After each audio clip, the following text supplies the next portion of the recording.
Hello, and welcome to another edition of Your Therapist Needs Therapy, a podcast where two mental health professionals talk about their mental health journey and how they navigate mental wellness while working in the mental health field. I'm your host, Jeremy Schumacher, licensed marriage and family therapist. That's the theme of the podcast. I'm just turning it into a news outlet because I keep reporting on religious trauma issues that are in our daily news. And to help me with that, it's not quite breaking news, but to talk about a recent topic that came up and also some of the wider implications, I have returning guest Emily Maynard back on the podcast. Emily, thanks for joining me. Hey, I'm so glad to be back talking about the wild activities of people on the internet. Yeah. So let's just dive in. I reached out to you because I saw some of your posts on social media regarding a fellow therapist who works in the deconstruction space and some of the ethical complaints that were made against her. You posted the story. I had seen it, but hadn't publicly commented on it yet because I felt like I didn't know enough about it. But you posted some things, and then I did some research on it and reached out to you. So here we are. How exciting. Dr. Laura Anderson, who I'll say is a big name in the deconstruction space. I think that's fair. Absolutely. Yeah. Has one of a larger practice and also like a pretty well-received book. I didn't love it personally for various reasons, but like it did well in the deconstruction space. She wrote When Religion Hurts You. Has had some ethical complaints made against her, and I reached out to you so we could talk about a little bit about what that is about, because they're very, I would say, technical complaints. Right. They can be a little jargony, and also I think the wider issue of how people in the deconstruction spaces rebuild a lot of church structures, even though they may have left the faith or found a more progressive faith, and sort of what to look out for with that, because I think those dynamics I see repeat over and over again in religion, but then people who have recently deconstructed as well. Same. Yeah. I've seen the same patterns kind of repeating in groups and relationships outside of, deconstructing evangelicalism for more than a decade. It doesn't really surprise me when it happens now, but I do try to keep learning from it and offering useful information of how to navigate that kind of stuff, because it does keep happening. Like power structures and power dynamics impact us no matter where we are. Yeah, and you and I had chatted a little bit online, just sort of prepping the episode loosely, and I brought up Bessel van der Kolk right away, who wrote The Body Keeps the Score, which I think in a lot of ways changed the course of our profession. And also, he's not a nice human, and he's not a fun person to work with. He's a bit of an asshole and can be emotionally abusive and manipulative, and I don't think that makes his book bad or wrong, and I don't recommend that people, join his Patreon or anything, because we know he has issues. So it's just one of those balancing acts where, right, it's not unique to religious spaces or deconstruction spaces. This is a very human problem. And I think it takes on an extra yucky feeling for folks who are recently deconstructed, looking for support to then be taken advantage of. Right. So let's talk about Dr. Laura Anderson. And you and I both talked. We're not trying to start internet beef here. But I think it's relevant to our field and our specialty. So trying to have some informed folks talking about it rather than just, the internet mob. She had several complaints. 2 of them, I believe, were found to be credible, and 2 were dismissed, but there's still some pending on dual relationships that she had with supervisees. And I was gonna not go real in the weeds, but I want to be accurate here. Depending on what state you're practicing in, the ethical boards have some different standards, but it is ubiquitous that dual relationships are frowned upon. How dual relationships are defined might shift from state to state. Some states define that as, a year. Some states define it as 2 years post-therapy. Some states, there's lots of different ins and outs. You're in California, which is one of the quirky states that I'm aware of that has different laws than pretty much the other 49 states. Right. There's also specific dual relationship information in our ethical codes, and I think even some of our legal statutes about supervising.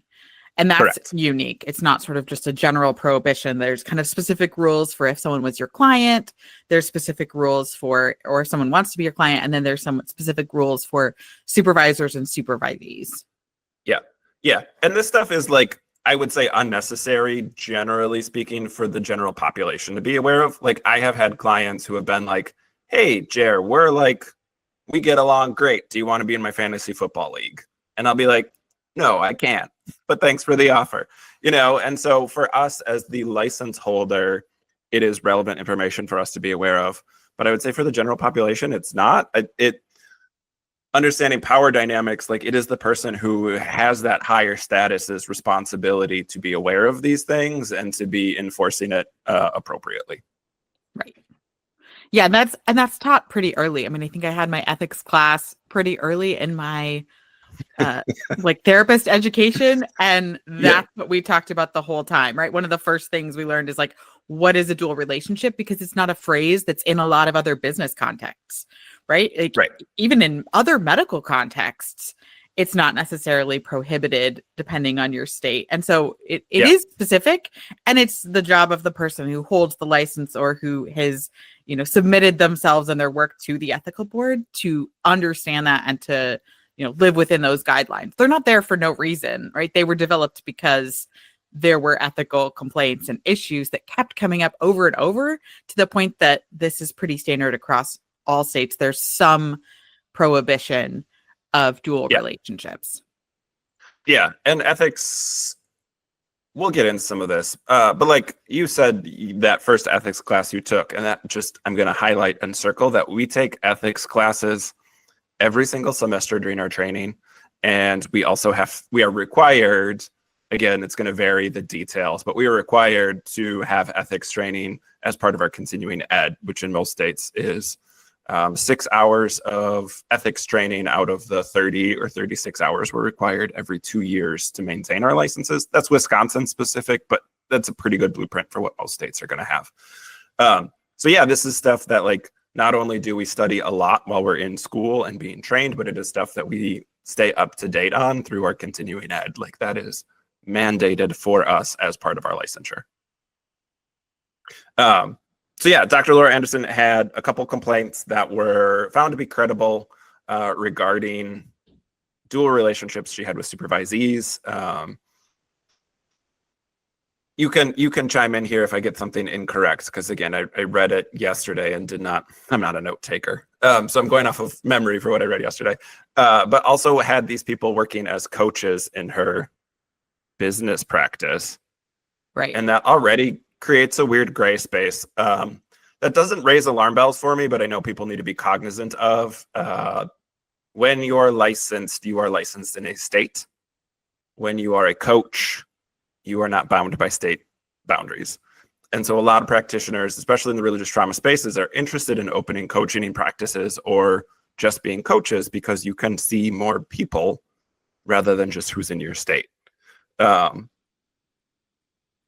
I get that piece of it, but that's not even the complaint. The complaint is then these dual relationships of supervisee, supervisor relationship, and then employer-employee relationship. Right. And why it matters is because that the supervisor really holds the key to you moving forward in your education pathway. Most master's degrees in therapy or counseling have a minimum number of hours that you need to get in the clinical field, very supervised, specific meetings with your supervisor in order to continue your education, in order to graduate, and then in order to be in your pre-licensed, postgraduate phase. Really, one person is in charge of your success or failure in that area, and they have a lot of power just because they're the one who signs off on your hours or doesn't. Yeah, and like right off the bat, I think one of the issues here is if you're making money off of an employee as a coach, there's an obvious implication that you might not want them to be fully licensed because they could leave and go start their own practice. And I'm not saying that's what happened. I'm simply saying, like, not in like the Trump presidency, how we understand laws, but for real people who have to follow and abide by legal restrictions, that's a really clear concerning area where, like, yeah, that could go wrong. Not saying it does all the time, but it's very obvious where it could go wrong, where that supervisor might have a financial incentive to not sign off on someone's hours. Mhm. Yeah, and I don't know the details of this specific complaint, but we know the general area and we know what tends to happen. I mean, I've seen even things in my own state and people's experiences of difficulties with supervisors. And it makes sense why there needs to be a lot of rules. I mean, labor law is important, even if you are in school, and the potential for exploitation, right? Nobody makes a complaint because it's working out well for them. The Right. complaint happened because something happened in this dual relationship that caused someone concern or a problem that they felt they needed to report. Yeah. And I worked in higher ed for a number of years. I taught multiple classes, and I had nearly flawless professor rating, except for one person who gave me really low marks because my classes were too easy. And so again, I'm cognizant of the fact that it's really hard to have a good working relationship with everyone. But this isn't a one-off either. Again, there were 4 different complaints. At least 2 of them have been found credible. There are some more that are still working their way through the credentialing board's purview. And so it's one of those things where it's like, yeah, this seems to be a pattern more than it seems to be a one-off. Right. I think a lot about, like, I mean, I don't know if you want to get here yet, but sort of what do we do when we first hear accusations or reports about someone's behavior that we liked, that we followed online, that we liked their content, that we trusted, maybe we even bought their book or recommended it. Like, I had that book on my website briefly as a recommended book. I did a sort of book club and reflected on it with some of my peers just for fun. And there was this sense of like, what? I thought this person couldn't do this when I first heard about this news. And then the second thing that I want to point out is that sometimes you already know something is a little off around a person, because I remember there have been people where I've come across them and I've just had this sense that, like, this isn't my jam. Like, I don't know why. Nothing's visibly wrong. I just have this sense that I have developed after healing from religious trauma or during that process that this person is just, I need to stay away from them and I don't know why. Yeah. And sometimes that feeling is a little bit weird, but we know that our bodies can pick up on things like power dynamics or ethical issues, or I don't know, I call it shady shit that is happening even before we know about it consciously. And I think that's worth listening to and reflecting on a little bit, is saying like, okay, was there anything about this interaction or what I was getting from this person that maybe was a little bit off before I knew this information? And what that does for me is reinforce like, oh, I think I can trust my intuition most of the time. It's cueing it as something, even if it's not quite all there. But I did have a few interactions that just sort of felt off for me, or like, oh, that's not the way I would do that, right? Not an ethical complaint, but like, we are not for everyone, like you said. So learning how to listen to that thing that's like, hey, this isn't for you, is really an important part of healing. Yeah. And I think, when we're working with clients, we help them understand some of their internal processes and what their body is telling them. And sometimes those are like trauma responses. So sometimes that is a hypersensitivity or whatever. So again, I think it's just to underline what you're saying, like, it's work for all of us. You can't just tell immediately, because I think that's just confirmation bias. But to actually like check in what is happening in your body, and then also what are some of the facts, what are some of the evidence that we're looking at. And I think that's really helpful to highlight. And just for full transparency for this podcast, like, I never interacted with her. She was a host of a podcast. I think somebody from the podcast reached out to me, but it just never like happened. I said earlier, I didn't love her book because it's still written very Christian, I felt, was my read on it, which isn't bad or wrong. That's just not where I'm at, and often not the clients that I'm seeing. I tend to, at least in the Midwest where I'm practicing, have people who are like ready to leave organized religion completely and are looking for a community or a safe landing place or some understanding on that, more than I have people who are just trying to move more liberal, but still within Christianity or organized religion. And again, that's just personal preference, not saying the book was bad or wrong, just saying when I picked it up to skim it, it was like, yeah, this isn't one that's going on my bookshelf. Right. And Um, I think somebody else made a note that there are some strange stories or like ethically dubious stories in that book that nobody sort of caught at the time when there was the initial launch and excitement and people reading the book.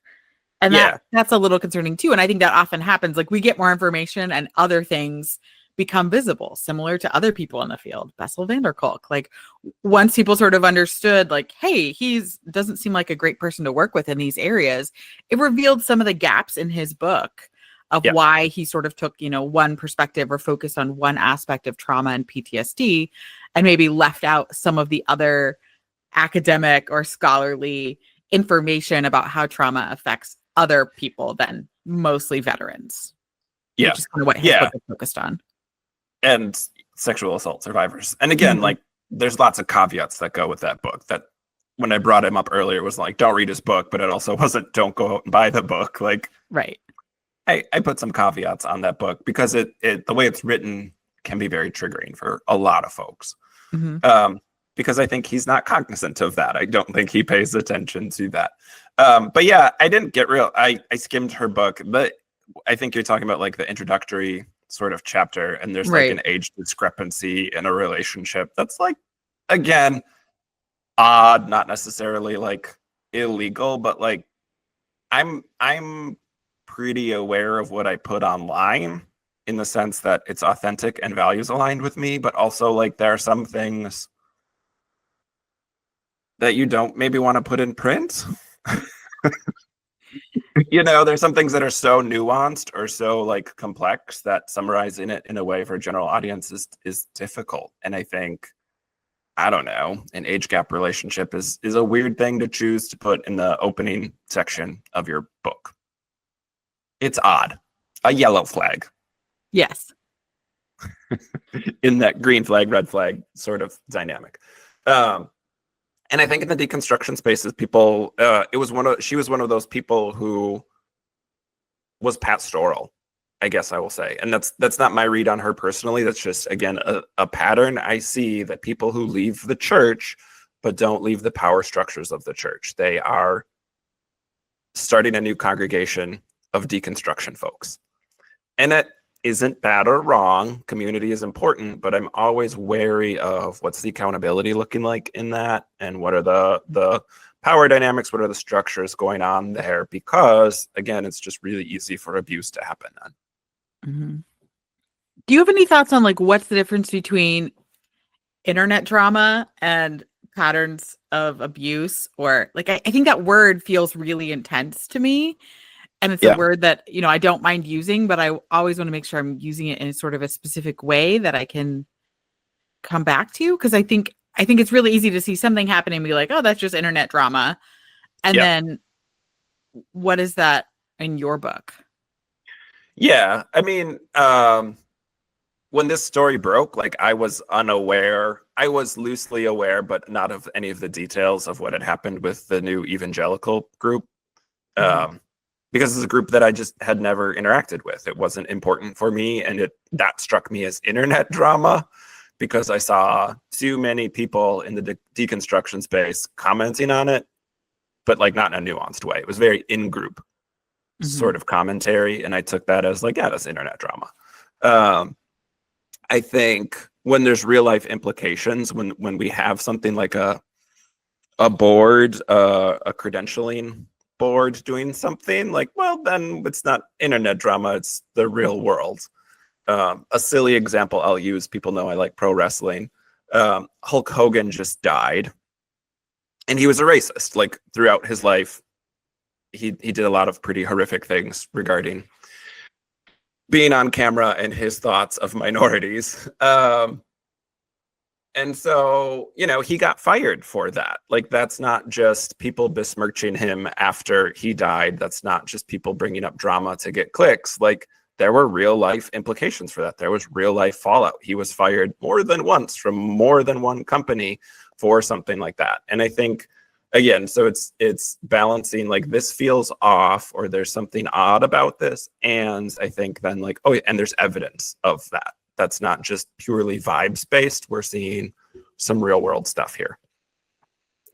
Right. You mentioned the new evangelicals, and that's sort of something that happened earlier this spring, I think a couple months ago. Time is weird this year. Oof.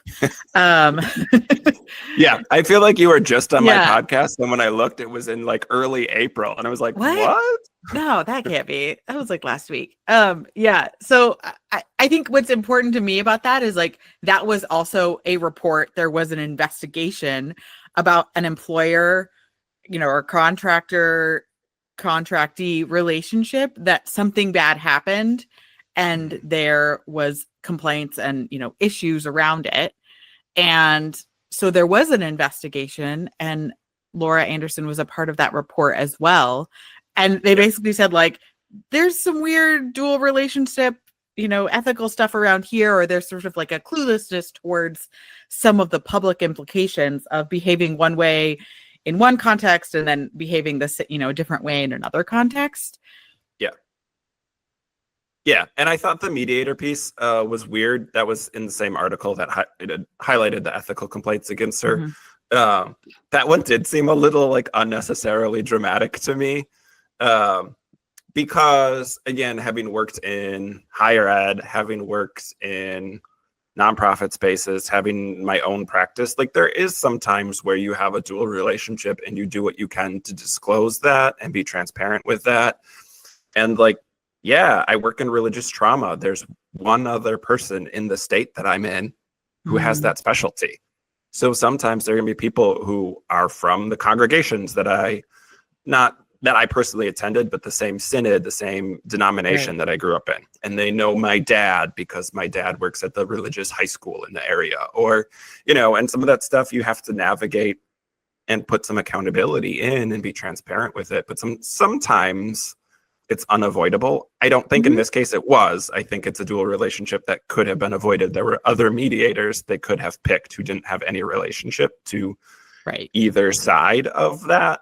But again, she's a big name, and for a group to find her and say, hey, this seems in your wheelhouse, can you help us with this? Yellow flag. I don't think that's like an immediate red flag. I think that's like, that's a thing that we should pause and look into a little further. Right. I'm thinking about my training, which was like document everything. If there's any fuzziness around something, your job as a clinician is to document everything, to get consultation, whether that's, your state, my state advocacy organization has lawyers on call Monday through Friday, call and say, hey, is this a legal issue? And they'll tell you like, yes, this is the law, or no, this is an ethical thing.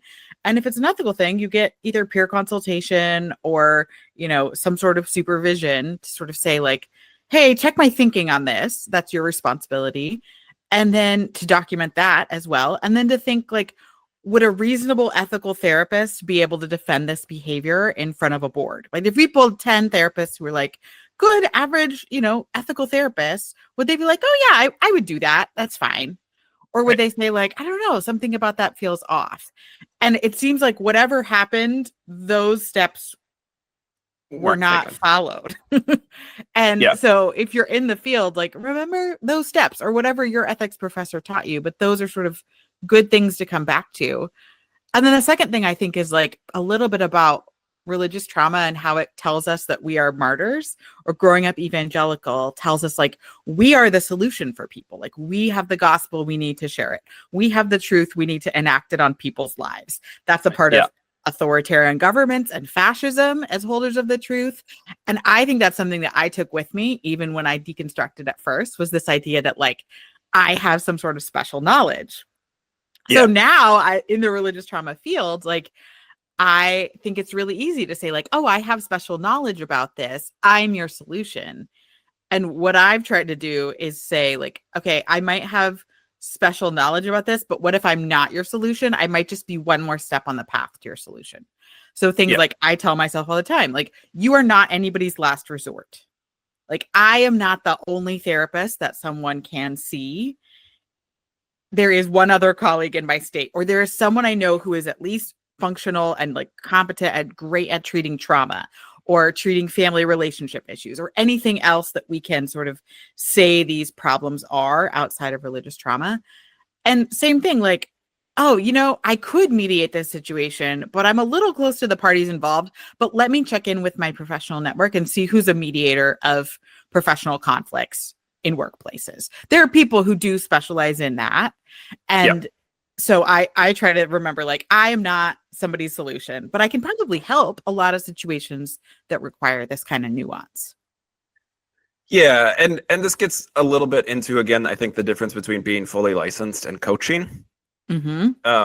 Where the nice thing about working with a therapist and the nice thing about maintaining licensure is it protects the clients we work with. That accountability on the back end is our clients can always go to our credentialing board and make a complaint. Whereas with coaching, it's the Wild West. Like, there isn't a credentialing board. You can have certificates, you can have certain trainings, but there's not that accountability on the back end. Right. You can leave a Yelp review. That's about as far as you can go as a client if something didn't work for you. Yeah. And I think the difference then is, like, we as other professionals can say, hey, this person was fully credentialed. They knew this. Versus, oh, this person left the church. They went and did mediator training and they did level 1 Gottman training or IFS training or whatever, but they're not licensed. They're not credentialed. And then we can say, that's why you don't work with a coach. But like, there's not that accountability. And again, I hold so much space for like some of the nuance here, where I think, not to pile on, but I think Laura did a bad job multiple times of taking some of this stuff into account. But like, a therapist who I love and support her work and send referrals her way just announced that she's moving into full-time coaching and is going to let her license lapse and is going to just do coaching and no longer be licensed. And like, as a business owner, I get that. Like, I understand that I'm having people reach out to me from other states, from other countries, having that flexibility to work with the people who are good fits for me. Like, I get where that licensure gets in the way of doing good work and being helpful to the people you want to help. Like, there is nuance here. There is space where, like, yeah, some of this stuff, again, isn't outright bad or wrong. You just have to look at the power structures and like the work you're putting in to have accountability, and then be transparent with it all when you're doing this stuff, because licensure isn't a guarantee that this stuff doesn't happen. There's just accountability on the back end. Yes. And we could talk about that. There's plenty of problems with that system too. It's a pretty loose accountability system, even for people who've been significantly harmed. I think there are, a lot of reports of boards just not being able to meet the moment when someone was being harmed, or taking, years and years and years to respond to somebody who is allowed to practice, even with pretty egregious abuse behavior. That it isn't necessarily what we're talking about right now.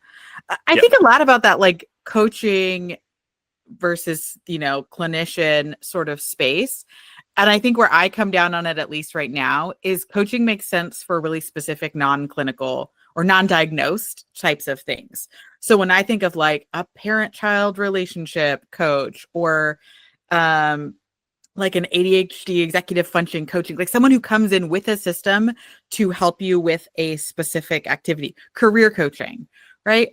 None of those are specific diagnosable other than ADHD. But like, when I think of somebody who, I see a lot of people who are like, oh, I'm a trauma coach, or I'm a somatic trauma coach.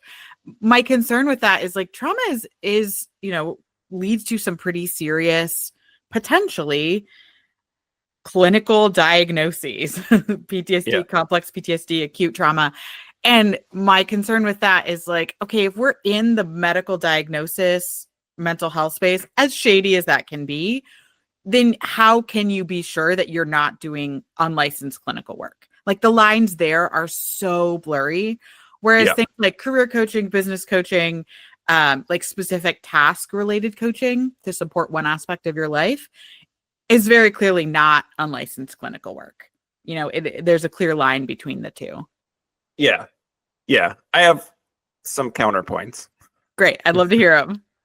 One is just, and again, it's not, I'm not disagreeing with you. But the nuance here is like something like complex PTSD isn't in the DSM. It's not diagnosable. Right. And so again, like this is, Emily and I are both licensed professionals who are aware of like the nuance and like why the DSM sucks. Yeah. I'll talk about that anytime. We can say that over and over and over again. And then also the people we have in our room, sometimes we licensed therapists have to refer them to a higher level of care because this thing that we're seeing goes beyond once a week therapy. And so whether or not that's in the DSM doesn't change the level of care needed for this person. Mm-hmm. And so I think having training around that stuff, having a referral network, having an ethical imperative to help that person receive the level of care they need versus I think more of the loosey-goosey, less structured, which creates flexibility, but also lacks accountability. I think being aware of that stuff, the system of licensure isn't flawless is the nuance I want to add to say like, yeah, what is the difference between an ADHD executive functioning coach and somebody who's reaching out to me as a late diagnosed ADHD to do therapy? Like right. Exactly what you said. The lines between those are super thin. I think where I land is I don't love putting more work on clients' plates. And I also just sort of say like clients need to do their homework and be savvy with who they're working with, because again, like you might find a coach who's a really good fit for you who's super fucking shady. Mm-hmm. And you might find a licensed therapist who's in your network and is also super fucking shady. Like exactly. We can't give any guarantees in this, which is why eventually it lands back on like, as the consumer, you have to do some homework to protect yourself. There isn't a system that is 100% guaranteed safe. Right. And I've seen a couple comments of people saying like, oh, this is why I don't even feel like I can go to therapy because I find out these people are shady or there's some sort of issue on the back end. And what I want to do is like, well, can we educate, like, how do you listen to your intuition? How do you know who is a good match? How do you know enough about how you should be treated in therapy just as a consumer so that you could say something feels off about this? Or how do you feel empowered enough as a supervisee or trainee or associate in your state to sort of say, okay, I do have a place I could go to. I do have a community that would help me find another option if this isn't working out. And that's often a thing that people bring from, like sort of, I don't know if you want to use the phrase like sort of learned passivity or learned helplessness or like some sort of passivity around, well, there's this authority figure. And if I can't trust them, I can't trust anybody. When you're the empowered consumer, you are the empowered client who can say like, yeah, this is great. Or, hey, I think whatever we're working on right now has run its course. I need to find the place to go next. Like there is no one who can help you cure your religious trauma, because a huge part of religious trauma is learning to trust yourself, take responsibility for yourself, have agency in your life and your beliefs and your values. And nobody can do that work for you. You could do that on your own with books. You could do that with a coach. You could often do that in therapy, but you have to do it the way that you have the capacity for in your life right now. And nobody is supposed to do that for you. That's hard. Yeah. And I think this gets into a little bit of sort of what you're saying, like, how can we help people make some of these decisions? And I think this drama, scandal, whatever we want to call it, I don't think it's a scandal. I don't know. It's a scandal. It's a dust up. There's something going on that's not good. But I think this highlights how do people respond to something like this, and where I start to think in terms of like abuses of power and hierarchical structures is like, when something comes to light, how does that person respond? And if they're open to taking accountability, if they're open to doing the work to repair or learn from their mistakes or put in new structures so that this thing doesn't happen again in the future, or if they're doing something like last podcast, I talked a lot about like DARVO, deny, attack, reverse victim and offender, if they're using something like spiritual bypassing, and like maybe they have a lawyer in their ear telling them to do these things. Again, I think that's where some of this stuff gets really complex, but also like if there's a pattern of behavior that we can see and we see this person over and over again does not take accountability, well, like that's again, I would say at that point, if it's a pattern, it's a red flag. Mm-hmm. Yeah, often we don't have a lot of information about a situation when we find out about it online, but noticing what people do next can be really helpful. That's another piece of information in the story to say like, okay, what is likely happening here? Is this a pattern where someone is being, they're being manipulative or unethical in a lot of their relationships over time? And a lot of people are reporting things that they're certainly not criminal. They're, like maybe like sort of anti-relational best practices, but or are we seeing like, look, this is a real human flaw and this is some of the stuff that we're all working through together on our own and in community, and we can have grace, understanding, and learning. Is that the sort of track we go down? And I always look at someone's first response, right? Are they saying like, well, I don't know these people and this is a hit piece, or are they saying like, oh my God, I'm going to take some time to think about this and get some support. And I'm so sorry that people were hurt by my actions. Like, I think that's not necessarily saying like everything said about me is true, but acknowledging like clearly there is some hurt here. You may or may not have caused it, right? You talked about like the sensitivity that we can have to stuff after trauma or, growing up in high control religion.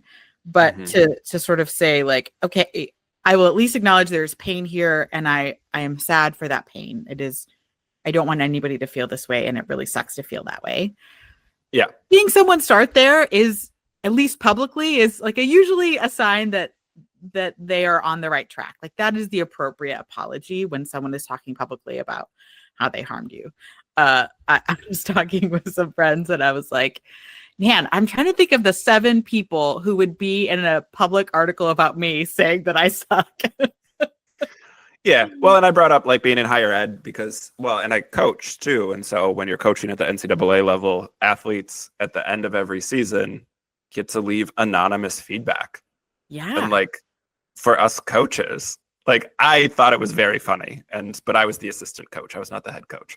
But our head coach dreaded the day that they got all these anonymous forms.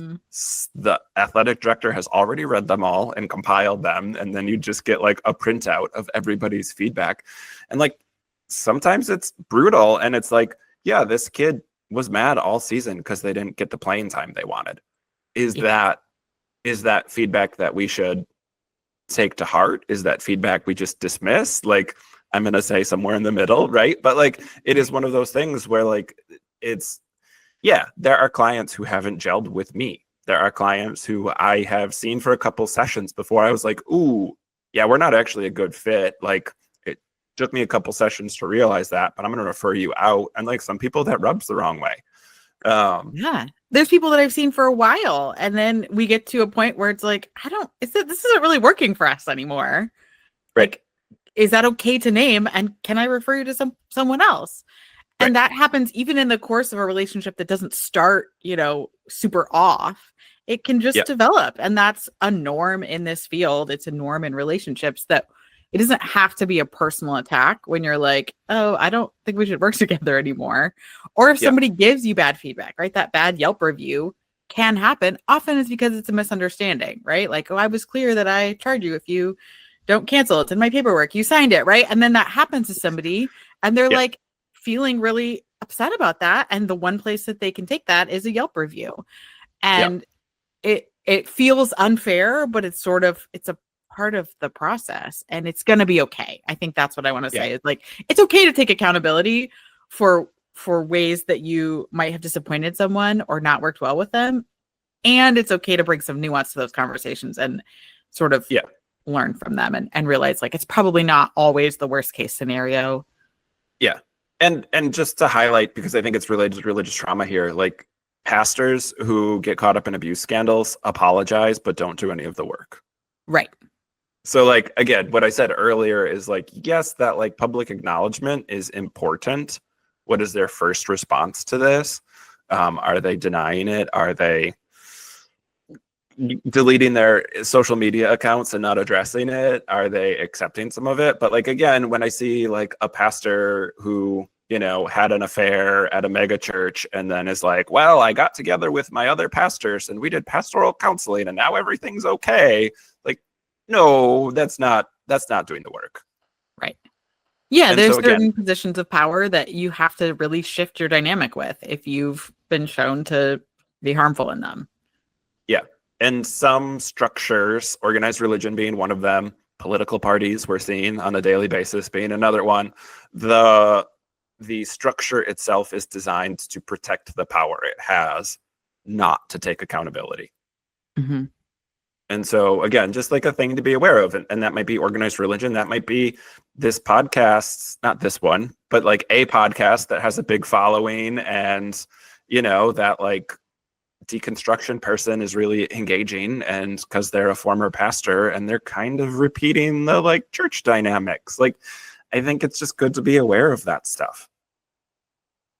Yeah, and I recognize like what's working for you right now, what's good for you right now. Is this just sort of a place where you can be, you know, passive and accept it, and or are you developing some sort of reliance on this person and their viewpoint where you would be crushed, or your mental health journey or your recovery seems like it could be crushed by one person being, you know, revealed to be not the way that you thought they were. Like, if that's happening, we need to put down roots in different directions rather than just one. I just killed like another set of houseplants and I'm like thinking about roots a lot. Healthy roots. Yeah. Well, and I think healthy structures survive when a person leaves. A good structure is not dependent on one person being involved in it. I don't want to do therapy with clients who are only doing well when they're seeing me regularly. Right. I don't want to be the reason they're healthy. Exactly. Yes. Yeah. And therapy might be helpful for them, but again, like setting it up in a way that the structure isn't based on you doing the work you're doing, and if you're not doing it, the structure falls apart. Like, that's not a good structure then. Right. And so whether that's deconstruction spaces, whether that's therapy spaces, whether that's your employment spaces, you know, like being aware of what not only what do we look out for red flags, but also like what are some of these green flags. Like, healthy structures exist, whether that superstar employee is there, whether that cult of personality is driving viewership, whatever it is. Like a healthy structure has roles and they get the appropriate people to fill those roles, and like there can be good healthy turnover. The structure doesn't collapse when one person leaves. Right. Or it doesn't collapse when one person's not doing the marketing. I think about that. Like, well, I have to be the public face of this company because that's how we're getting clients. Like, I don't know, the CEO of Coca-Cola, right? Like, there's a big problem knowing the CEO of a company. I hate it, Elon Musk. I don't want to know anything about the people who are running organizations. Like, if they're going well, you don't really hear about them. And so I think it's okay to say, like, okay, well, how would a business function if the person who was the CEO of it needed to take a break? Like, contingency plans are part of a healthy structure. Yep. Yeah. And I think that leads to accountability. Again, like, no one is irreplaceable. Mm-hmm. Elon Musk can do 2 Nazi salutes, 3 Nazi salutes on live TV and still maintain his CEO because they need that person to be driving stock prices. Like, well, then there's not good accountability there because that person learns they can do whatever they want and there's no consequence. Yeah. And we see this with mega churches. Again, I think some of them get to a space where like they're too big to fail. The Catholic Church, obviously, the Southern Baptist Church had these huge sex scandals and like a minor dip. You know, we've seen the Catholic Church attendance dip over time, but like these were not things that the institution collapsed. Right. Right.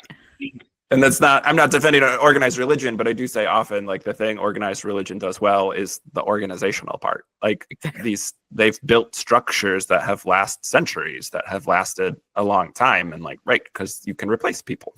Mm-hmm. So again, there's nuance. There's nothing, again, that like the right structure or the right leader fixes all of this. There's no guarantee. We just sort of have to constantly be reevaluating and updating what we're seeing and what we're feeling as we move through these spaces. Yeah, you have power and you can take action, and it doesn't have to be exactly the same as what somebody else is doing too. Like, I think there's reason for me to say, okay, because of these things that are happening, this pattern of behavior, I don't really like it. I'm going to take her book off my website book recommended list because that probably has like no real impact, but I don't want to be seen as affiliated with this. Like, yeah. I chose to unfollow her a while ago because I was just like, I don't like seeing some of this stuff in my feed. It rubs me the wrong way. I am very, very, very easily like, I don't know, I'll mute, I'll block, I'll unfollow for any reason online. That is my like very casual space. Like, I'm tired of seeing this. Or often like, I've bought too many of the things on this person's affiliate links. I need to cool myself. I need to unfollow them for a while and stick to my budget.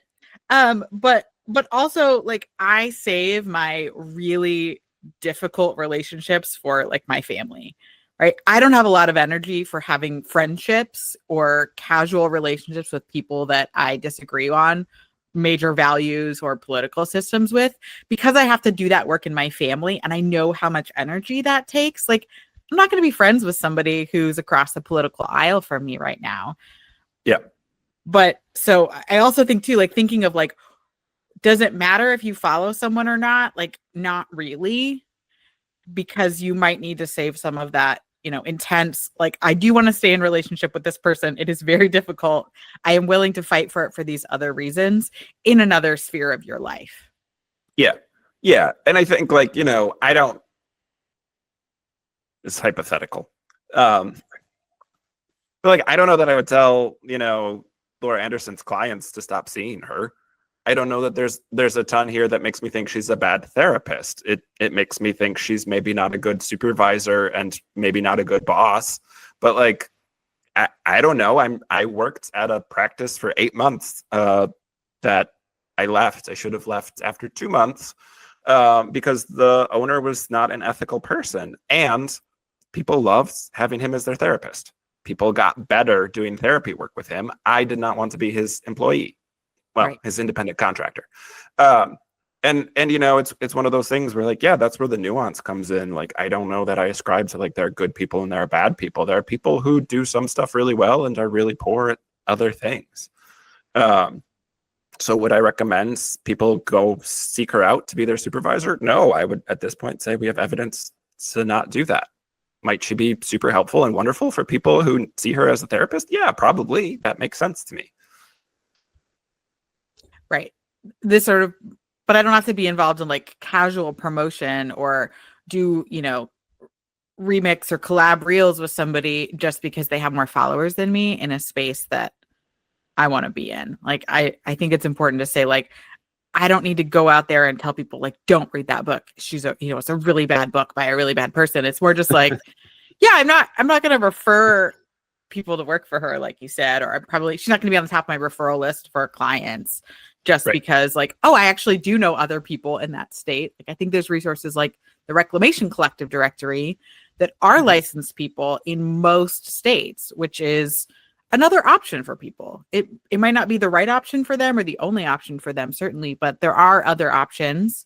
I'm always happy to refer to other clinicians in this space. There are more and more of them in California, which is awesome. And I've talked to a bunch of students who are like, hey, I really want to work in this space. You know, it's a part of my story and I want to help. So I also think it's important to mentor and make space for and chat with and, you know, refer clients to people who want to be a part of this field and practice in it. Yeah. Yeah. Yeah. And I think, again, I'm a big advocate for being a private practice owner and doing your own thing. But sort of what you're talking about, like there's weird pressures as a business owner to do things that aren't values aligned. You know, I have this podcast, I get 500-ish downloads a month. I'm medium sized. And like, I'm not super inclined to like chase clicks or get people who are like a little dicey, or, you know, I'm still pretty protective of the spaces of who I'm promoting and who I want to work with. Because I don't have corporate shareholders, because I don't have this huge bottom line that I'm trying to do. I'm trying to put out good information. I'm not comparing myself to Joe Rogan's viewership, even though, I'd love to siphon some of those people off. Right. But there is this concern about some of that. And like in trying to do, I don't take insurance, so I put out a lot of stuff for free. I do peer support groups, but like for me as a licensed therapist, I have to be very transparent in what that looks like and very clear on like, this is not therapy. And so there's nuance in these spaces to do good work and to be values aligned. There's nuance while you're licensed. There's nuance under capitalism. Like there's no shortcuts. You cannot not put in the brain power to like weigh this stuff and decide where you're at and what's values aligned for your work, because chasing the YouTube algorithm is probably going to lead you away from your values. Chasing selling merch is probably going to move you away from your values. Those are things that I do, and that's not like my motivating thing. It's there and I'm not pushy about it. It's stuff that like, right, because capitalism sucks, not because I'm motivated by money. Right. I think about like the root analogy again. Like if you have a lot of roots in a lot of different directions, there's less pressure on any one particular one to bring in all the nutrients. So saying something like, okay, I need to have enough clients on my caseload that I'm not like mad or upset or afraid when somebody cancels because they're going on a trip, or when somebody's like, I think I wrapped up therapy, right? Like I need to think about what structures help me stay in a place where I can respond the way that I want to. Slow growth on Instagram, things like that, where I'm like, what, I'm okay if this isn't where I want it to be all the time, because the benefit that I get from that is like, I get to, I don't know, not make a reel for 2 months and be like, it's not a problem, right? Like I'm not tied or obligated to any of these systems, because that's part of my recovery. I used to be obligated to everyone and to like this cosmic force who was watching all of my actions all the time. And like, I don't like that feeling. That made me feel bad all the time. And so I'm going to figure out like, okay, well, how do I do that? How can I not be beholden to these things that make me feel bad? Yeah. Yeah. And I think how this is advice for other therapists, but I think how clients can navigate some of this is like asking therapists about their value system, asking therapists about that stuff. I tell the clients I'm working with that like, I'm very transparent in my work. There's a reason I'm doing what I'm doing. It might not be obvious to you, so feel free to ask me. I can talk about, how I balance my expectations for myself about social media versus my practice versus all these things, because I've thought about it, so I can answer that question. And so like, that's a good thing where client, like that's not out of bounds. That's not inappropriate to ask a professional about.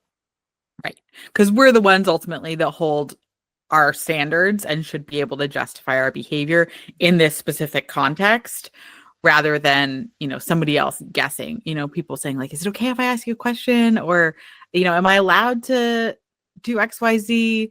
And I always just say like, absolutely. You can always ask whatever you want. I will tell you or not tell you based on my training and my standards for practice. But mostly, and again, most of those questions, I'm like, oh yeah, I can just answer that question, because it doesn't change our relationship for someone to know something about me. It usually just doesn't. It's just like a blip. But again, that's my training, and that's what I feel like I can justify ethically. And that's important to me. Yeah. Yeah. And I think, again, a lot of this stuff people are putting online, and they're putting it out in front because it's important to find and connect with the right clients that we want to be working with. But again, like if you have a question as a consumer, to like ask that question, to put it out there. I don't want to like put my therapist on blast, but I see somebody out of state. We set up a totally separate contract and do a coaching relationship, because I'm really well known in my state. For me to find my own therapist was not a simple process. And so again, like, but that was a conversation we had before we entered into a therapeutic relationship. And like, that's been really beneficial and helpful for a lot of reasons. And so again, like, you're the consumer, you get to make requests, you get to ask for the things you want. There'll be people who can't meet all those needs, but like, it's worthwhile to have the conversation. Mm-hmm. Yeah. You have to focus on what do you need right now and take responsibility for how to get that. And no, not everyone can provide it. Right. There's going to be somebody who's like, that sounds great, but that just doesn't work for me right now. Mm-hmm. And that's okay too. It doesn't mean you're wrong or you're bad for asking for what you need. It just means you have to keep working on how to get there. Yeah. Yeah. Lots of books about deconstruction, lots of podcasts about it. You don't have to follow anyone who's doing dicey shit. And my best deconstruction has been like learning about pop culture and art history and like making friends who did not grow up religious. Like most of my best deconstruction did not happen in deconstruction spaces. It happened like going out into the world that I was not allowed to be a part of as a child or young adult. And just like getting invested and learning about so many other things. And that's what I always recommend to people is like, I don't know, unfollow all these people and like go live. Like what is actually fun for you? What do you want to spend your time thinking about and talking about? Because if it wasn't religion or it's not anymore, like probably shouldn't be mostly about religion. Like open up new things in your brain, put out new routes and new directions and see how that works for you for a little while. Yeah, I think that's the difference between like deconstruction and deconversion, but also just overall, like that's what healing looks like, where like defining yourself as an ex-evangelical is limiting. Like at some point, stop defining yourself by what you're not. What are you? Right. And I'm not saying that's a bad label, or I'm not disparaging that. I'm just saying like, yeah, there's healing to do beyond just the deconstruction space. Yes. For sure. That's a nice place to end. Emily, this was great. I appreciate you taking the time. If people want to work with you, if people want to follow the work you're doing, where do they go? How do they find you? Yeah, you can follow me on Instagram at Emily Maynard LMFT, or I'm EmilyMaynardTherapy.com. I'm always happy to chat and see what people are up to and see how I can help. Yeah. We will have those links in the show notes, so they're super easy to find. If you want to hear more of Emily's personal journey, she's been on my podcast before, talking about your own deconstruction and also sort of how you got to be practicing the way you are now. So that was a great conversation. If you want to hear more from Emily, that's out there. You've been a guest on a lot of podcasts. You're doing a lot of great work and putting stuff out there for people to find. So we'll have those links in the show notes. Again, Emily, thanks for coming on. And to all our wonderful listeners, thanks for tuning in. Again, we'll be back next week with another new episode. Hopefully not with breaking news. Maybe just a regular mental health episode would be lovely. All right, everybody, take care.